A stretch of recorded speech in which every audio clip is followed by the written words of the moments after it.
بسم اللہ الرحمن الرحیم۔ 5 عورتوں کو نیند نہیں آتی۔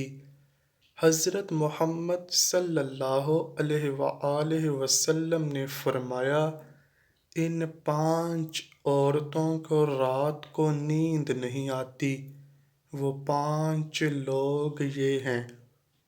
ناظرین کہ آپ کو رات کو سوتے وقت اکثر کروٹیں بدلنا پڑتی ہیں، تو اس کی وجہ جو بھی ہو مگر اس کا نتیجہ جلد موت کی شکل میں بھی نکل سکتا ہے۔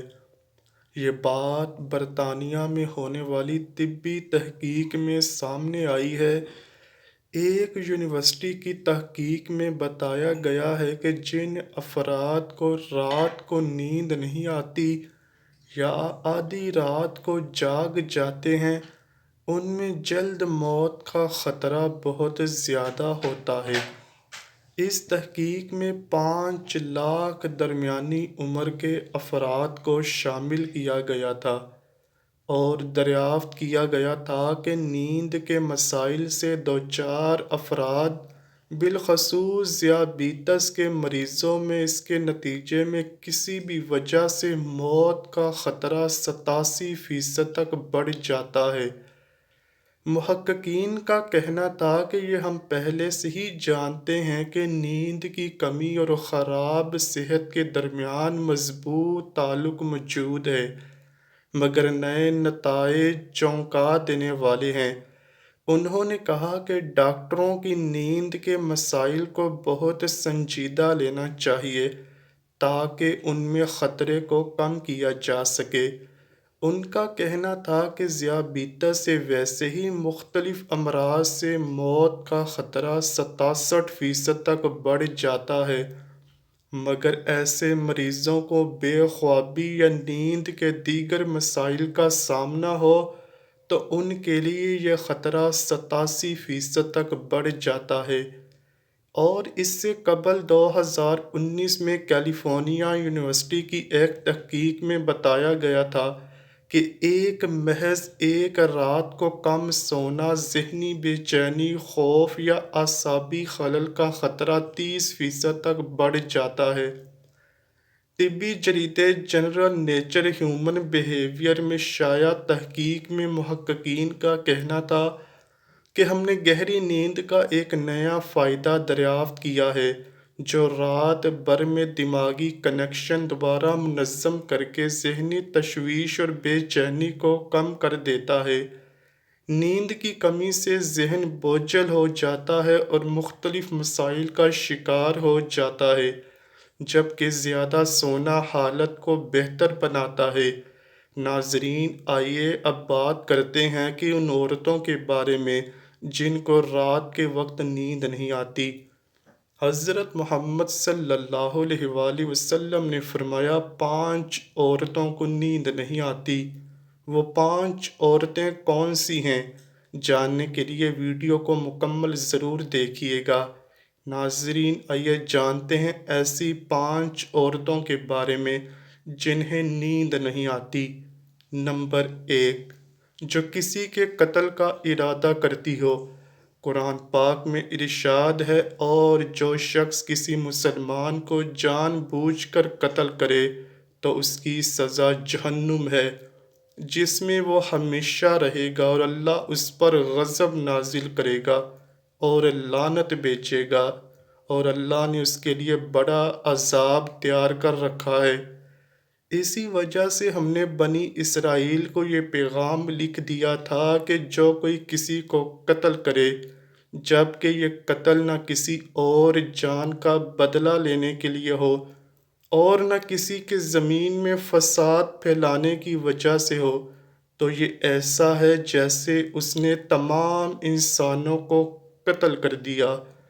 اور جو شخص کسی کی جان بچا لے تو یہ ایسا ہے جیسے اس نے تمام انسانوں کی جان بچا لی۔ مطلب یہ ہے کہ ایک شخص کے خلاف قتل کا یہ جرم پوری انسانیت کے خلاف جرم ہے، کیونکہ کوئی شخص قتل ناحق کا ارتکاب اس وقت کرتا ہے جب اس کے دل سے انسان کی حرمت کا احساس مٹ جائے، ایسی صورت میں اگر اس کے مفاد یا سرشت کا تقاضا ہو تو وہ کسی اور کو بھی قتل کرنے سے دریغ نہیں کرے گا، اور اس طرح پوری انسانیت اس کی مجرمانہ ذہنیت کی زد میں آ کر رہے گی۔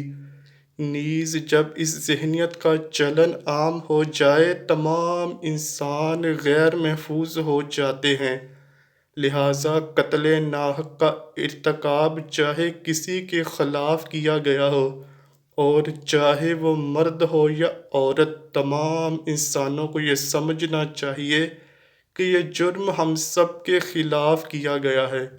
نمبر 2، جس کے پاس مال و دولت ہو اور اسے کسی پر بھروسہ نہ ہو۔ ناظرین، اکثر عورتوں میں یہ بخیل پن پایا جاتا ہے کہ وہ یا تو ہر کسی پر بھروسہ کر لیتی ہیں اور بے وقوف بن جاتی ہیں، لیکن جب اسے کہیں پر بھروسہ کرنا پڑ بھی جائے تو وہاں پر بھی اسے اپنی بے وقوفی دکھائے ہوئے یعنی ناسمجھی کا مظاہرہ کرتی ہے، جو اسے بہت نقصان پہنچاتی ہے۔ ناظرین، مرد ہو یا عورت، تاریخ کے ہر دور میں ایک سے بڑھ کر ایک دولت مند کرۂ ارض پر نمودار ہوئے اور گردش ماہ و سال کے بعد مٹی کا ڈھیر بن گئے۔ اس کے باوجود حضرت انسان سمجھنے کے لیے تیار ہی نہیں۔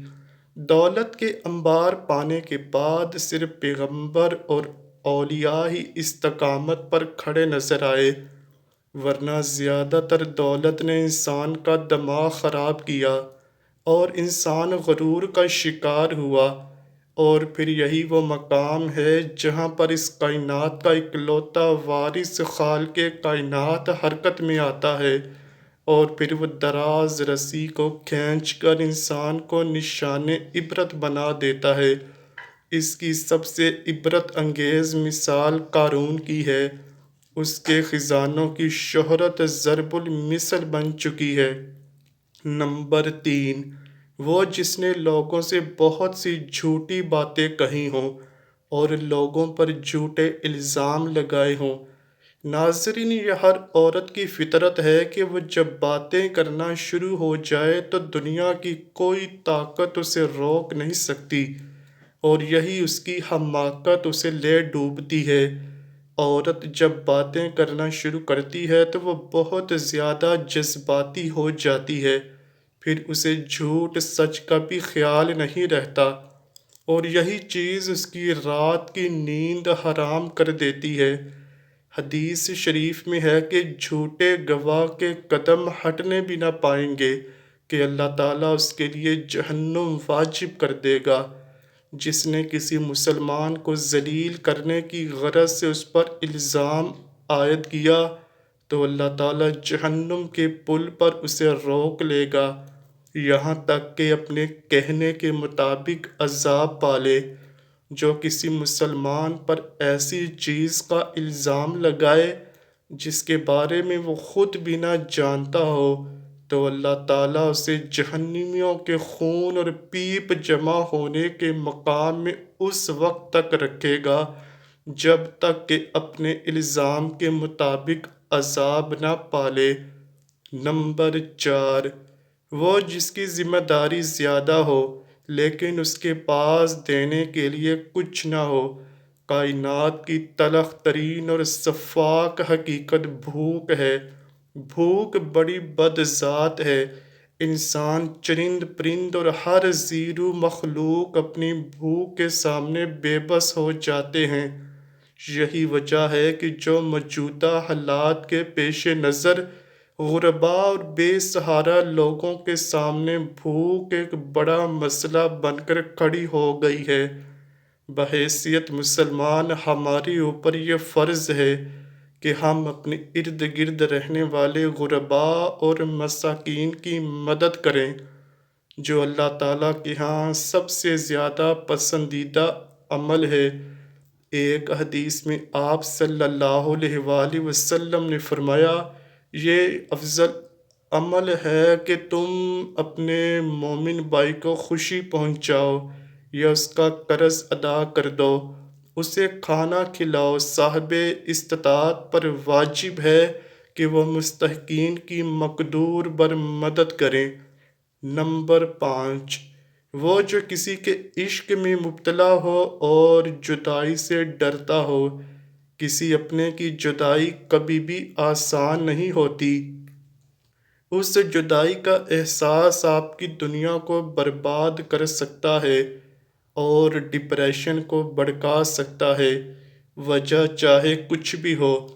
کچھ لوگ محبت کرنے والوں کی جدائی کو جلد ہی قبول کر لیتے ہیں اور آگے بڑھتے ہیں، لیکن کچھ کو ڈپریشن کا سامنا کرنا پڑ سکتا ہے۔ اللہ پاک ہم سب کی پریشانیوں کو دور فرمائے، ہمیں پرسکون صحت مند زندگی عطا فرمائے اور ہمیں ہر جان لیوا بیماری سے محفوظ رکھے۔ آمین یا رب العالمین۔ امید کرتا ہوں کہ آپ کو ویڈیو ضرور پسند آئی ہوگی۔ اگر ویڈیو پسند آئی ہے تو ویڈیو کو لائک کیجئے، شیئر کیجئے اور چینل کو لازمی سبسکرائب کیجئے۔ کمنٹ سیکشن میں اپنی رائے کا اظہار بھی ضرور کیجئے گا۔ ملتے ہیں اگلی ویڈیو میں، تب تک کے لیے اللہ حافظ۔